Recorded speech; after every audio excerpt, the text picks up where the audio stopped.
300 foot মঞ্চের সামনে অধীর আগ্রহে অপেক্ষা করছি। আমরা এসেছি জামালপুর মাদারগঞ্জ মেলান্দ মাদারগঞ্জ থেকে। আমাদের প্রাণপ্রিয় নেতা মুস্তাফিজুর রহমান বাবুল ভাই ধানের শীষ মনোনয়ন পেয়েছেন, তার নেতৃত্বে জামালপুর থেকে এসেছি।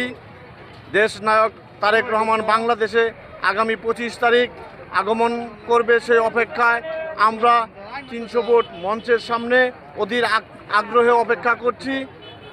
দেশনায়ক তারেক রহমান বাংলাদেশে আসার পরে বাংলাদেশের মা, জনগণের মা, দেশনেত্রী বেগম খালেদা জিয়াকে দেখার জন্যে এবার কেয়ার হাসপাতালে যাবেন।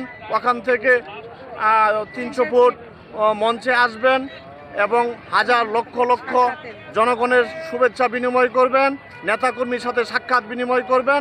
এই আশা অপেক্ষায় আমরা প্রত্যাশা করছি আর কি।